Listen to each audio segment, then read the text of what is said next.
We'll get started. Thank you all very much for coming online tonight and checking out our webinar.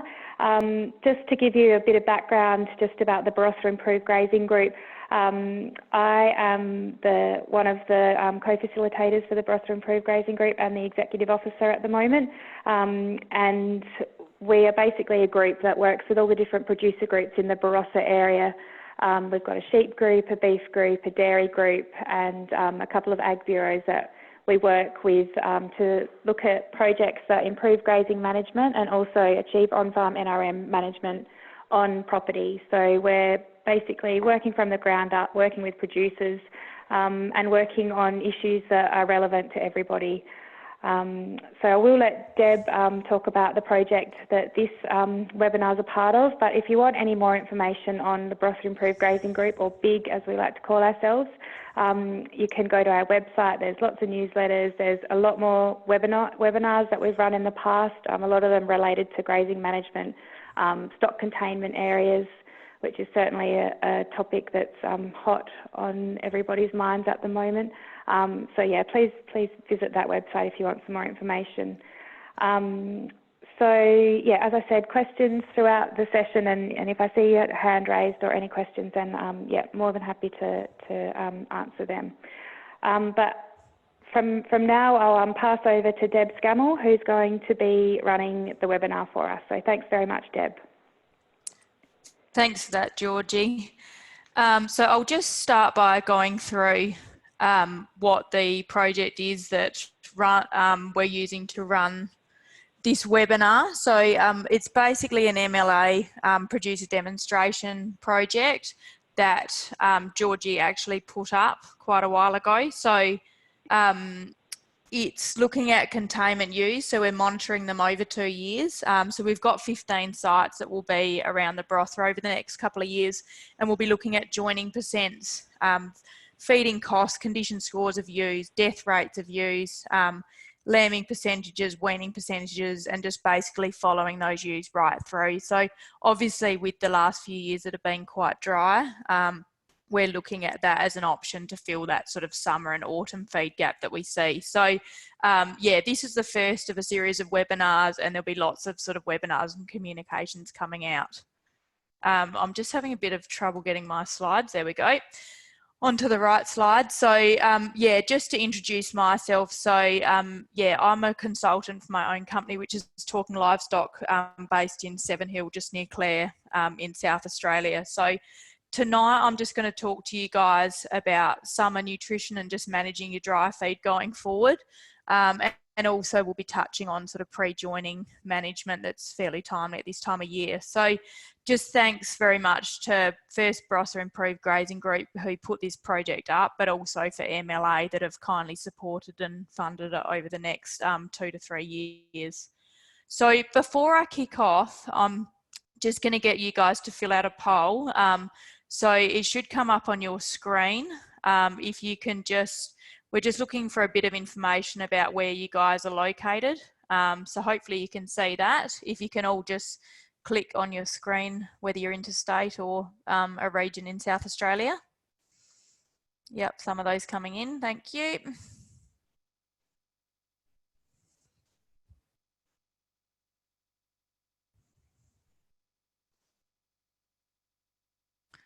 Few more to come if you guys can keep clicking that.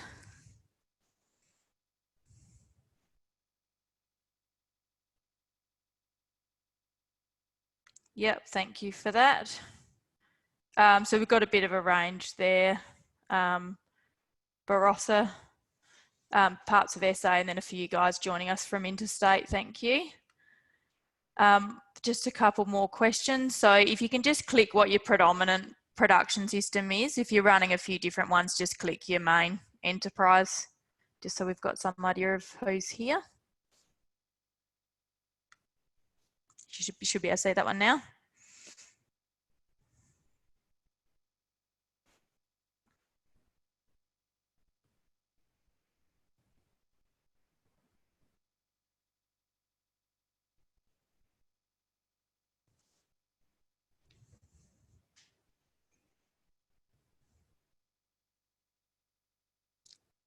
Thank you for that. Okay, sorry, I think there's a few people that can't see anything there. I'm not sure what's going wrong there. We've got most people voting, so yeah, sorry about that. The last one is just your pasture system. So what's your predominant pasture system? If you can just fill that one out.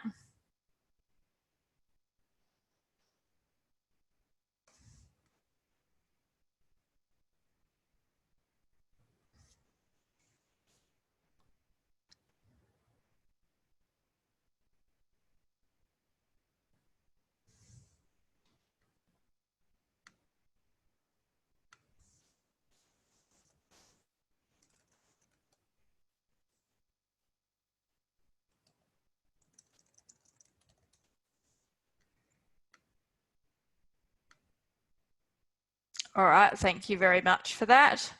All right, so that's all for the polling. I'm going to ask you guys a few other questions at the end, if you don't mind sticking on. I might just get you guys, because I'm just worried there's a few people that have said they can't see. So can you all just raise your hands again, whether you can see the screen? Can you put your hand up if you can actually see the PowerPoint presentation screen? Because it's maybe just the poll they're not seeing.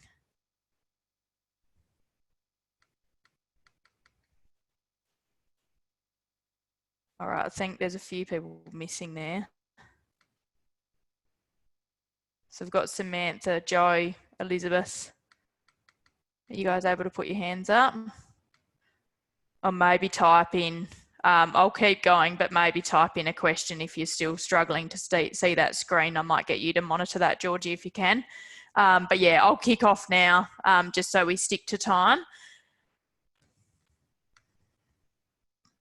Yep, so what I'm going to cover tonight is just the current feed situation and consideration. So just going into the next few months of, I'll cover a little bit on grazing stubbles, but also that dry pasture management too, so we can cover sort of both pasture systems that we've got listening in tonight. I'm just going to touch on animal requirements and I guess how you deal with what's in the paddock and match the requirements of your animals depending on what reproduction stage they're at. We'll go through a bit of just understanding feed type. So if you do need supplementary feed, I guess what's the best value for money. And I'm also going to touch on some alternative feed types just because it's been quite, I guess, timely with the dry seasons we've had in South Australia. We're seeing people supplementing with different ingredients that they may not have in the past. So I'll touch on that also. I've got a few examples to run through effective supplementation. And then also, as I said, I'll be touching on pre-joining nutrition and a few things to keep in mind there. So as Georgie said, if you've got questions throughout the webinar, feel free to ask them, but otherwise we should have time for questions at the end. So just touching on, obviously with, you know, varying levels of people in the room, I just want to touch on initially just some of the words I guess I'll be using. So I like to start with this triangle. When we look at what livestock require, you know, you hear a lot, I guess, about mineral nutrition and urea supplementation and other things over summer. I like to stick to basics, I guess, by looking at the top of that triangle. So I'll be going back a lot to your metabolizable energy, which is your ME.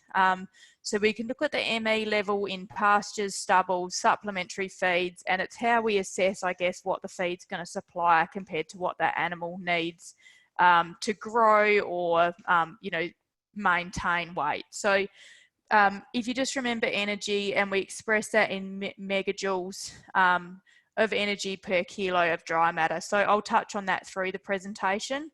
The other one in that top quadrant there is crude protein. So crude protein is also just expressed as a percentage of dry matter. And when you look at protein, you know, in growing stock, you're looking for a higher requirement just for growth, laying down muscle and that sort of thing. But still important for sort of use during pregnancy for milk production also. So we'll touch on crude protein and the issues, I guess, of not having enough in your dry feed. And then the other essential nutrient we look at there is NDF, which is your fibre level. So Obviously, as your feed dries out, the fibre goes up in that feed, and you find, you know, with stubbles and those quite rigid sort of feeds at the end, you end up with quite a bit of undigestible fibre, which helps it basically retain its shape and stand up straight. So we'll look at, I guess, as the season goes on, how the NDF increases and what effect that might have on your stock.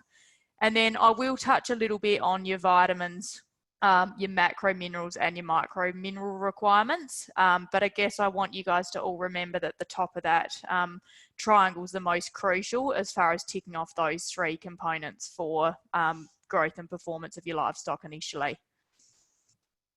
So as you guys are all aware, you know, we're looking at the moment this curve that you see every year. Obviously in South Australia, hopefully you can see my pointer there, but in South Australia, you know, we have seen, and in plenty of other states, lower rainfall at the end of the year. So we've seen, you know, this dry grass and leaf probably coming out a little bit earlier over the last few seasons. So what we'll talk about in this graph, we've got the energy over here. So as you see, you know, as the season dries out and we get out of this early high moisture feed into this late flowering sort of dead feed and get through into January, your digestibility and your energy of that feed starts to decrease. So that's what we're going to look at, is managing this feed from this sort of, you know, phase we're in now towards the end of November through to March, and how we can still ensure stock are getting what they need out of it. So, you know, we're looking at that quite low energy feed, yeah, with varying supplements required depending on animal requirements.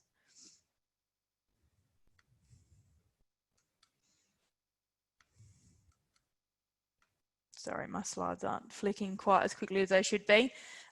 So just wanting to touch on, in general, with dry feed management, I guess what I like to point out to people, you know, whether it's stubbles or pastures or whatever you're sort of looking at in the paddock, the most important three things I sort of find is first to measure. So I'll go through for your stubbles and pastures, but just measuring quantity and quality. So hopefully some of you guys have heard of feed on offer as a measure of quantity. We basically measure kilograms of dry matter per hectare of dry feed available, and that's how we can do feed budgets and work out, you know, how to stock certain paddocks. So I'll go through some of that for each of your feeds. But then also quality. So it's obviously, you know, you see it with a stubble or dry paddock, you might have quite a lot of feed left, but if the quality is quite low, those animals still aren't going to perform, and you can really only use it as a fibre source. So that's where we're going to look at varying supplements to make use of that dry feed. Probably something that's gaining, you know, I think there's a lot more awareness to this in Australia now, is just the overgrazing. So, I mean, because we've had a couple of dry seasons in a row, it's been quite apparent where there's been a lack of ground cover, and you just see paddocks blowing basically all summer. So we'll touch a little bit on that, and I guess that's where the containment ewe projects come out of in the brosser, is that we're not wanting to reduce feed cover in the paddocks to such a level that it deteriorates and reduces your quality of feed grown the following year. So we'll touch a bit on that as well. But also a big one is just to keep monitoring. So I like to monitor paddocks and stock and move prior to weight loss. So it's looking at the quantity of feed in the paddock and looking at it regularly, but also monitoring your stock. So we can do all the feed budgets in the world, but, you know, the stock will still tell the story. So if they're starting to lose condition, you need to have a closer look at what's in that paddock. But we'll touch on all of this as we go through the presentation. So talking about stubble management, so for those of you guys that are grazing stubbles, I've found, you know, over the last sort of 10 to 15 years, or we see as the headers are starting to get better quality, there's not a whole lot of grain left on the ground as what there was in the past. So I guess I challenge you initially just to get a little bit of an idea of what your grain amount is. So what we look at as the benchmark is about 100 kilos per hectare of grain. And what we do is measure, so you need 0.1 of a metre square quadrant. you know, most consultants can do this for you, or you can do your quadrant and go out yourself, throw it around the paddock 20 times and just count the number of grains. So 100 kilos per hectare of grain is 25 to 28 cereal grains. It's 5 peas and 2 beans. So most of the stubbles I've assessed this year have been quite low in cereal grain. It's thought that while there's 100 kilograms per hectare of grain, stock can still put on weight, but once you get down to that 40 kilos per hectare or less, you'll start to see stock losing weight, especially, you know, lambs and things that you're trying to grow out. So I'll go through a few examples of this, but yeah, I think it's very important to initially just monitor that grain amount even before you move stock into the stubbles. So when we look at quality of that stubble, there's 4 things, I guess, that I like to look at. And the first one is, as I've said, is that spilt grain. Once we've depleted all of the spilt grain, if you do have some summer rain, which, you know, obviously we haven't seen yet, but if we do get some going forward, you can get those green weeds or sort of shot grain that can be reasonably good quality. So when you look at, you know, barley grain, for example, you'll be getting that sort of 12 to 13 megajoules of energy in a kilo of grain. So your green weeds or shot grain can still be around that 10 megajoules of energy plus. So can be good quality, but again, you've got to assess what's there. And any short grain feed is also high moisture. So you've got to be careful there that if it's quite high moisture, you don't actually have a lot of dry matter there for them to get the energy out of. The third useful component, I guess, in your stubbles is that flag leaf and the header trash that's sort of left between the rows. So when you look at your flag leaf, that can be sort of 5 to 7 megajoules of energy. So still quite good quality, especially for dry ewes that you're just trying to maintain condition without putting condition on. So you can still do okay on that stubble. But once you get to the 4th component, which is just your standing straw, you're looking at around that 2 to 4 megajoules per kilo. So it becomes about as valuable as feeding stock in a paddock, just straw. So yeah, quite high fibre, quite low energy and digestibility. So it's just worth, I guess, keeping track of your stubbles and looking at what you do have available and how much quality is there. So yeah, as far as monitoring, assessing the feed quality and availability, but also condition scoring. So we'll touch on condition scoring shortly, but just condition scoring or weighing stock if you've got growing lambs in that paddock. I guess we see a lot of people sort of putting them on stubbles or dry feed over summer, you know, especially growing lambs, and they start to lose weight when their plan is to be finished on grain. So it's just catching them on that point before they start to, you know, just maintain or lose weight. And the other thing to keep an eye on, you know, when there's not a lot of other feed in that paddock, just looking out for weeds because they obviously will often go for that green pick. So you just want to make sure you've got no weeds that are toxic, and also things like toxins. So, you know, lupinosis can be an issue in lupin stubbles. So you just need to manage those sort of things also. So I'll touch on supplementation, but we look at things like cereal grain, if we're, you know, on a bean or pea stubble that's already got quite good protein levels if you're trying to grow out stock. But with, you know, with a cereal grain stubble, if the grain's starting to be depleted, you might need a bit of an extra protein source. So I guess we look at the balance, which I'll go through depending on what's available and what those animals require at their stage. And we'll also touch later on mineral and urea supplementation on the stubbles. So looking at your dry pastures, it's similar. So if you remember back to that growth curve, what we get is often with a dry pasture, you get your digestibility at about that 55% level. So that, you know, can be sort of that 7 to 8, you know, sometimes a little bit higher megajoules per kilo of dry matter if the animal eats a kilo. But what you find is that it does deteriorate quite quickly. So with just heat, rain, the elements, most dry pastures will decline by about 0.3% in digestibility a day. So by the end of summer, it can be quite low energy and protein value in that dry pasture. So that's just something to watch. So same thing, we'll be assessing that feed amount. So we'll assess the feed on offer. So we want to look at the kilos of dry matter per hectare available, work out our stocking rate and just make sure we don't overgraze that. You know, with higher stocking rates, you can graze it heavily, but just getting them off when you get to those minimum sort of feed amounts. So once again, I'd recommend condition scoring or weighing stock just to make sure you haven't missed that point where starting to decrease in condition, and you can look at supplementation also on that dry feed. And once again, just monitoring your weeds if you've had some rain on that, and just those summer weeds that you always see come up when you don't want them.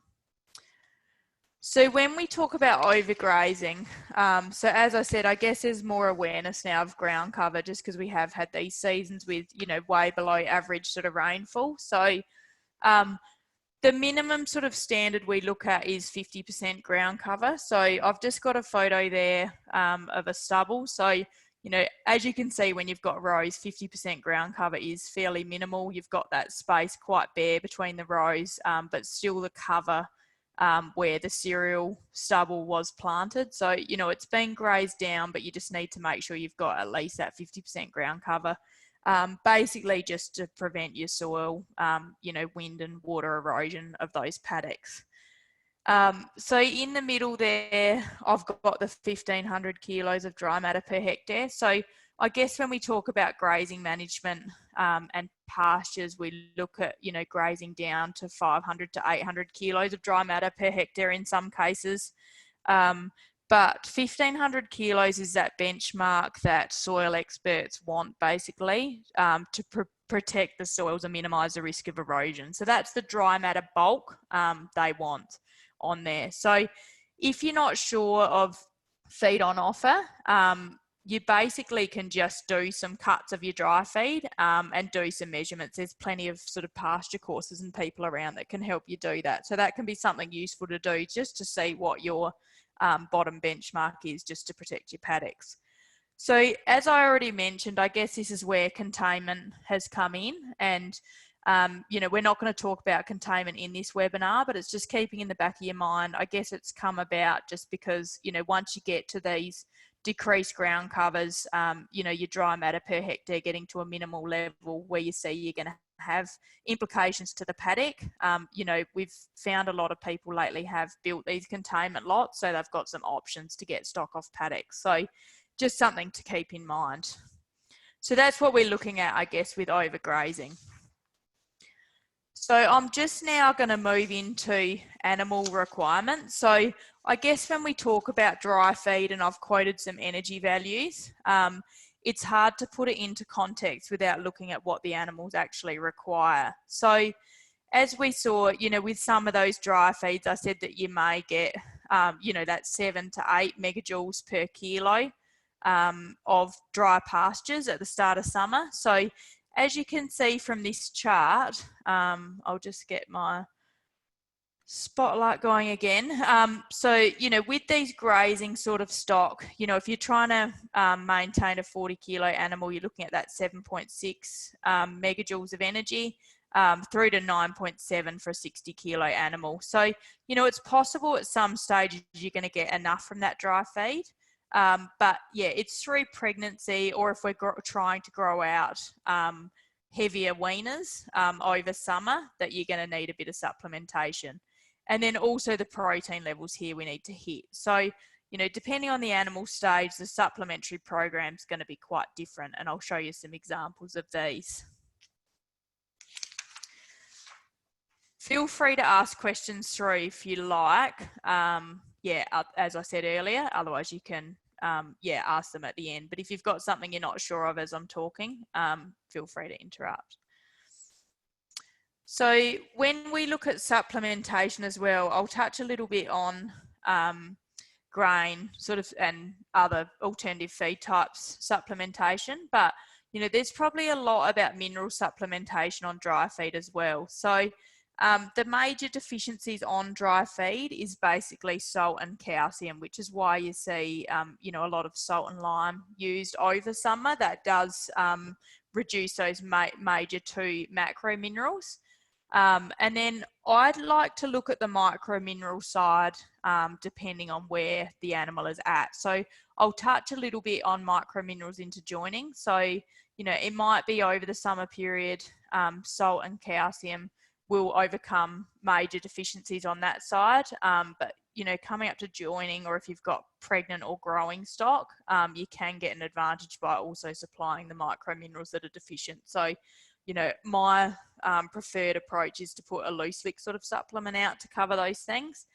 And, you know, you see a lot of people, I guess, also putting out urea either as a block or loose lick over summer. So when you remember back to that triangle I sort of went through initially, and you look at your animal requirements, if you have a slight protein deficiency in your dry feed, you can use urea supplementation. But if you're trying to grow out lambs and you've got, you know, a 6% protein deficiency, you're going to have to look at supplementing protein with grain. So I think we see a lot of people trying to use urea-based supplements to overcome a larger protein deficiency, and you just won't get the results. Where with dry ewes, you know, you might get enough of a protein boost from that urea supplement. So urea basically works, it's called a non-protein nitrogen. It basically just supplies microbial protein into the rumen. So what you find with dry pasture, there's a lot of fibre, there's a little bit of energy as we've seen, but they're very low in protein. So it becomes hard for the rumen to keep processing that feed without something to feed the rumen microbes. So that's basically what we're doing with the urea supplement. We're just feeding the microbes so they can keep making use of that dry feed. And you do often find that they'll be able to consume more dry feed if the rumen microbes are able to keep breaking it down. So it can be a really good option. But as I said, worth looking at what the animal requires and how much you're actually supplying.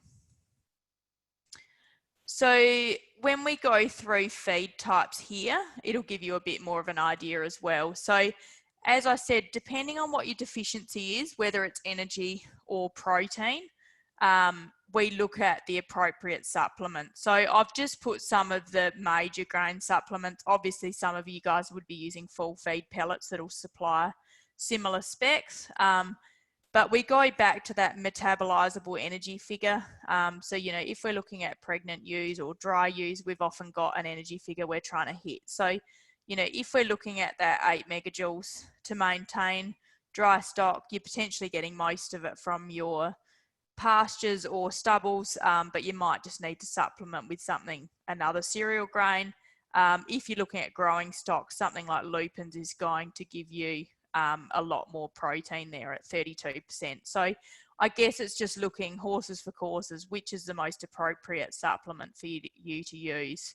There's some really good comparison sort of apps and things around now. So I quite like, there's a New South Wales DPI web address where you can actually compare energy levels of grain, if anyone, and sorry, on a cents per kilo basis. So I guess it's looking at what they provide and what's the cheapest form of energy or protein to give that to you.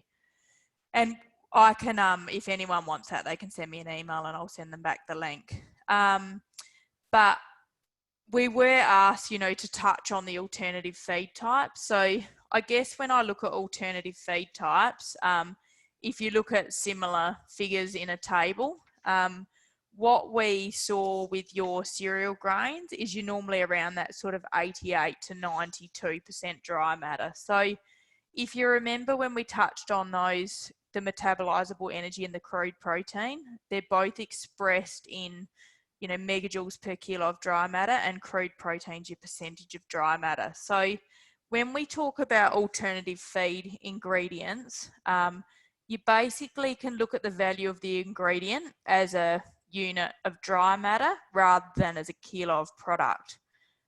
So as an example, if you look at grape mark there, you're looking at 55.1% dry matter. So we saw a lot of it around in the drought last year. A lot of people were feeding it. A lot of people were paying a lot to freight it. So I like to look at it per kilo of grape mark. That means you've only got 551 grams of dry matter. So if you're freighting it, you're paying to freight sort of, 450 grams of water. So when you look at your energy figure there at 6.3 per kilo dry matter, so you're actually only getting, just over 3 megajoules of energy per kilo of wet matter. So it can be, depending on pricing, all of these alternative ingredients can be good, but you've got to look at what you're paying per energy unit per kilo of dry matter, not per kilo of actual product. So, when you look at things like citrus pulp as well, you're looking at only 14.3% dry matter. So yeah, we look at 1 kilo of grape mart will give you 3 megajoules of energy, where 1 kilo of barley will give you more like 11 megajoules of energy. So you've just got to look at the price comparison between the products. But yeah, as I said, can be still quite handy if they're cheap enough, but it's just looking at that value that they're providing to you. So yeah, something, you can talk to someone about further if you're looking at some alternatives. So I've just got a few examples to run through as far as supplementation. So when we talk about supplementing on barley stubbles, for example, I just wanted to run through a few. I guess we've touched on animal requirements, and then we've touched on what the supplements can deliver and what the stubbles can deliver. But yeah, I just want you to try and get your head around the figures. So when we look, so with this example, I was just working on a 60 kilo ewe. So a 60 kilo dry ewes, about 1.2 DSE. So when we look at this animal, their requirement per day from the earlier charts was 9.7 megajoules of energy per head per day. So yeah, anyone that's done a lifetime ewe course or any of the industry courses will find, yeah, a lot of the information for stock is measured in energy to maintain condition or to grow or to maintain pregnancy. So on a barley stubble, it's thought they'll eat about 700 grams per DSE if they're grazing, the grain that is spilt on the ground. So that's about what we work on. So times the 1.2 DSE of this 60 kilo ewe, they're going to eat about 840 grams a day of barley as fed. So yeah, as fed, and then as I said, the barley's about 90% dry matter. So that comes back to about 760 grams per head per day of dry matter. And the barley, an average barley figure is about 12.8 megajoules of energy per kilo.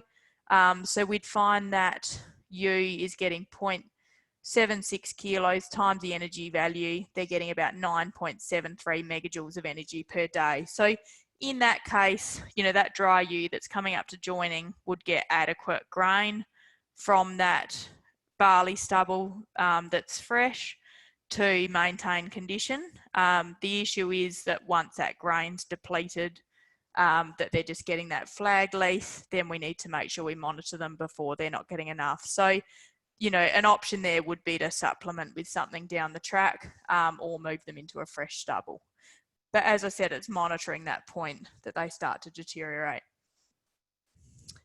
So for you guys on pastures, just looking at, I guess I see a lot of these lambs in sort of store condition going on to dry pasture paddocks or stubbles with the plans to put them into a feedlot once the dry feed's been depleted. So we look at this animal, and I'm looking for a moderate growth rate because I don't really like a 40 kilo lamb just maintaining. So we're looking at that 13 megajoules per head per day, plus ensuring we hit protein level there too for growth. So, on this dry pasture paddock at that 50% digestibility, so really that's only a month after the start of summer, you're looking at about 6 megajoules of energy per kilo dry matter. In this case, your fibre level is also quite high because we don't have the grain there to utilise. So the problem is once your fibre goes out on this dry feed, an animal actually can't consume a large quantity of it just because of the bulk of it going through the rumen. So it's like us trying to eat just a heap of dry wheat bix, or, you know, when you see sheep that you give ad lib straw, they just can't consume enough. So this pasture's 2,000 kilograms feed on offer. So based on the NDF figure, as I said, it's just so bulky in the rumen. A 40 kilo lamb would only be able to eat about a kilo of dry matter of that feed. So they're only going to get about 6 megajoules per day. So we find there we've got a 7 megajoule deficiency. So with the energy content of grain available, we're going to have to do something to overcome that deficiency. Otherwise, we'd find that lamb starting to lose weight. So with barley at that 12.8 megajoules, using 550 grams of barley, we'll get that 7 megajoules of energy per day. So that's on dry matter basis. So just be a bit over 600 grams of barley as fed, or yeah, you can use a full feed pellet that would be similar energy. So just shows you, I guess, the deficiency and how we're going to overcome it while still utilizing that dry feed, but we still want that lamb to grow. So hopefully that makes sense. So just finishing up, just because of the time of year, you know, I guess in South Australia, we're coming into this pre-joining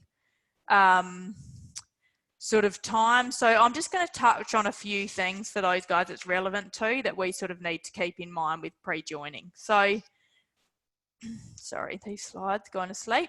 So the most important part we look at, and I'll just touch on condition scoring. Hopefully some of you guys have done some condition scoring in the past or done a lifetime ewe course. If you haven't, I can't recommend them highly enough. But yeah, we basically look at the benchmark of stock we're going to join is at condition scoring. So because all of ewes are different mature weight, weight isn't the best indicator of condition. So we do this condition scoring method. So hopefully you guys have seen this. But if, you know, condition scorecards are available from AWI. So what we look at with condition score 3, you're basically just assessing that part of the sheep that's got the blue line. So you're basically feeling along the backbone, and in condition score 3, the vertebrae are basically only slightly elevated. There's quite a full eye muscle, and you also feel along the ends of the short ribs. So the ends of the short ribs are well rounded and filled in with muscle. You can generally feel the ends of the short ribs, but not between them. So the condition score of the ewe has a huge impact of whether she gets in lamb, but also whether she's going to conceive singles or twins. So there's a strong relationship when you look at this graph here.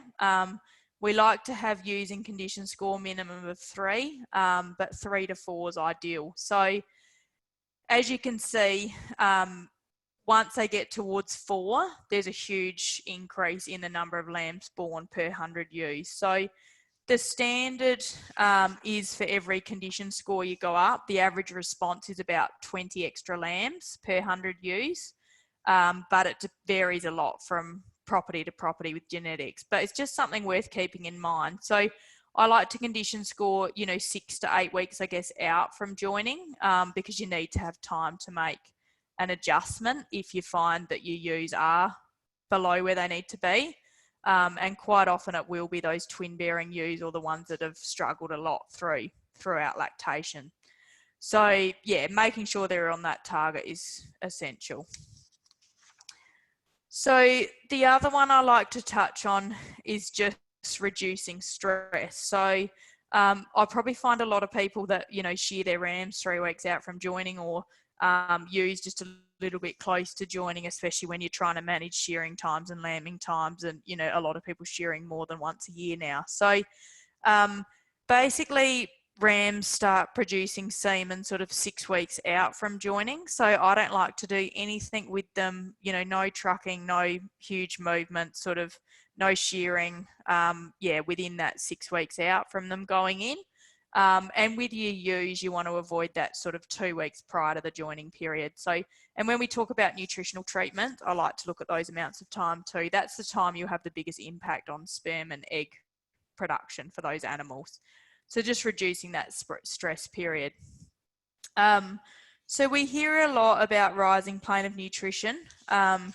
You will, in, South Australia, when we look at our autumn lambers, there's a lot that are sort of coming up to pre-joining now. So it often is on that really quite dry feed. The protein energy can be a bit lower than where those ewes should be.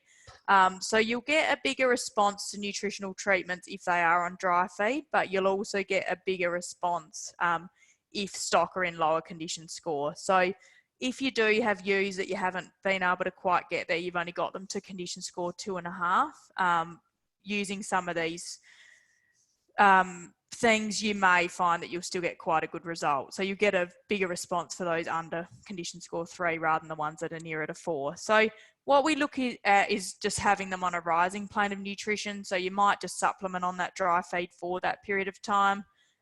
The other thing I like to do if we've had issues with getting ewes in lamb is just a bit of a protein flush. So with rams, 6 weeks out, you just give them an elevated protein source. So, it can be sort of 600 to 700 grams of lupins per head per day, or vetch hay or something like that, or a high pasture, high protein pasture. With ewes, 2 weeks out from joining, you'd do similar. And then this is where I've seen quite a good response with microminerals. So if you've got deficiencies, you'll get a very strong response to manganese, zinc and selenium especially. They're very useful in the reproductive process, and you'll just find it helps that sperm and egg production. So using a slightly higher spec micromineral additive may help during that time. So the other 2 things I like to touch on is just joining time. So depending, we do see people joining earlier for early lambings next year. So if you're joining too early, November, early December, you just need to look at the estrus activity of ewes. So if you've had issues before, it might just be worth having a closer look. So basically the longest day of the year is about the 22nd of December, and the estrus activity of ewes increases after that time. So if you're trying to join too early, you may need to look at using teasers or artificial things like Regulin just to get them cycling. So border Leicesters, Coopworth and Romneys are especially affected by day length. So it's just worth having a look at that if you've had issues in the past. And then joining length, I guess I do a lot with weaners as well. So the industry standard now is to join for around 35 days. So that's giving you 2 cycles, but obviously you want the animals to be well prepared using all those things I've discussed, and make sure that they're, cycling and ready to go, so that you can join the lot in 2 cycles. It's thought that, you might get 5 to 7% late lambs if you leave them in for that 3rd cycle, and they're always the tail and those difficult sort of ones to manage. So it's just worth having a look at what you're doing and, how you may be able to make that work more effectively. But yeah, that's what I wanted to touch on briefly as a bit of an introduction, I guess, to pre-joining management. Obviously working individually with enterprises, you'd make adjustments as well. So just summarising, we're pretty much out of time, and I'll just do a couple more poll questions afterwards. But I guess the key points I want you guys to take home from today is just to measure. So stubbles, pastures, whatever your summer feed base is, just measuring your quantity and quality, but also monitoring your stock. So as I said, monitoring weights if you're trying to grow out stock, or condition score if you're looking at ewes. I guess I find most people pull them in once they've already slipped, and then you use a lot of supplementary feed to put the weight on that you've already lost. So it's best to move them, prior to that point. And then also just looking at the implications of overgrazing. So just making sure you're keeping that ground cover and keeping that dry matter on offer if you can also. And then, we've just touched on pre-joining management, but just looking first at your condition score, reduction of stress, the rising plane of nutrition, protein flush, and just working out your joining time and joining length, whether you're optimising what you can sort of be doing in the paddock. But yeah, I might just do you want to, Georgie, go through some questions and then Yep. I can just start those polls at the end?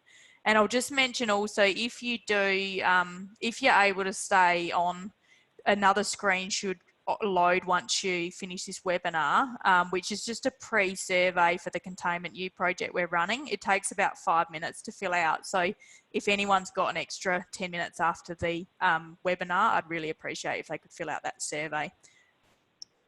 Thank you. Yep. Brilliant. Thank you very much, Deb. A brilliant overview of all the things we need to think about through summer. So just while everybody's having a think about any questions that they might have, if you want to type them in or put your hand up, we've got a question here from Craig. He was asking, Deb, when do you need to use the dry matter intake calculations, such as % of live weight or the 120 over NDF % of live weight for feed budgeting? Yeah, thanks for that, Craig. So, yeah, generally I find like the, yeah, I didn't touch on the equation because I didn't want to throw in too much mathematics for people on a Wednesday night, but that's sort of how I worked out in that pasture example how much the animals would eat. So when you get into quite high fibre sort of feeds like straws and really dry pastures and stubbles, it will be the NDF or the high fibre content of that feed that will pull up the animal's intake. So I would, you know, in quite a low NDF ration, like 30% and below, like feedlot rations and things, I'd use the standard sort of 3.5% of live weight to calculate what the animal's going to eat. But once you get to that 40, 50% NDF, or, you know, often what we do in a containment U ration, yeah, the 120 over NDF % will give you a more accurate idea of what the animals will eat. Hopefully that answers that. Yeah, brilliant. Thanks, Deb. One other question we have here, how do we work out the % of dry matter and the ME and the % of protein for feeds that we have in our silo? Yeah, sorry, I didn't actually point that out. I should have put it in. So doing a feed test is definitely good value for money. So yeah, there's plenty of places you can feed test grain and hay. Yeah, there's a company called Feed Test that I use. If you're interstate, there's a lot of sort of DPIs that are able to do it as well. So it's probably worth asking locals where the best spot is. But, you know, with Feed Test as a company, you're looking at about $64 to test grain. You'll get an energy, protein value, and NDF. That's the 3 figures that I generally look at. And that will give you a really good idea of what you're dealing with. Okay, fabulous. Thanks, Deb. Now, there's just 2 people with their hands up. Pete Mitchell, do you have a question? Do you want to just flash your hand up and down if you do have a question, and I'll unmute you? Nope. And what about Stephen? Do you have a question, or have you just left your hand up from last time? Don't want to flash that one, Stephen. You're all good? I think I can put them down, then they can put them back up. Yeah. Okay, fabulous. All right. One final question we've got here, Deb. How do we manage our ewes? So late summer, you know, we've got late pregnancy. We'll be looking at higher protein diets. Did you say that at the start in that late pregnancy sort of ewe stuff? Yeah, so it's not going to be really high protein, but it's, yeah, you're going to require more protein than a dry sort of ewe. So you'll go from that 8 to 10% requirement up to sort of that 12 to 14% towards the end of pregnancy. And it's just about that milk production and obviously the lamb growing inside of that ewe. So I think, you know, when you get toward the end of summer and you're going through pregnancy, supplementation does become reasonably crucial. So energy requirement wise, you're going to be looking at, you know, your cereal grains, but if you start to need protein, then it's putting in some protein grains like lupin. Vetch hay can work well, or, you know, a lot of people use a full feed pellet that's a bit higher energy and protein. Yep, fabulous. One final question, if nobody's got any more. We've got one final one. How accurate is a feed test of hay given variability of paddocks? Yeah, thanks. So Yeah, I guess the advice is not to, I've had some interesting feed tests come back where guys do sort of grab a handful of hay in the paddock before they bale it because they want to know straight away or they're trying to sell it. The best way is to wait till it's baled and then use a corer and do sort of, 10 to 20 bales, I guess, out of the paddock, depending on how many you've baled up. But you do want to get a reasonable sample size, I guess, to get, a good bit of a good average of how it's appeared over the paddock. But yeah, if you've got a variable paddock and you've got, one side that's totally different soil type, it could be worth doing 2 tests there. And we often do another test just to clarify that the results are where we need them to be. So yeah, I sort of feel, feed test is quite cheap, especially where probably supplementing animals more heavily now than what we did in the past, especially in these dry years. So it's good to get a really good idea of what you're dealing with. Yep, fabulous. Thanks, Deb. And one final question. Can high protein grains like beans have an effect on lamb size in late pregnancy? I've had a lot of issues with big lambs this year and was wondering if it was due to using beans instead of barley in containment.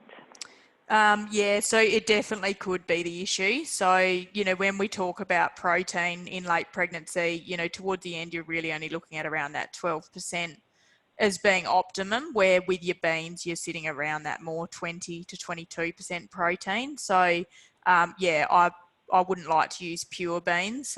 Energy is more crucial during pregnancy than protein. So it's about getting that balance right. So we'd use generally, a high energy sort of grain, and then we might put in a small percentage of a protein grain. But yeah, pure protein grain, you could have had, huge growth rate in those lambs while they were still in utero. Yep. No worries. All right. If that's everybody asked all the questions they've got, you've got all of Deb's contacts there as well. If you need any more information, shoot her an email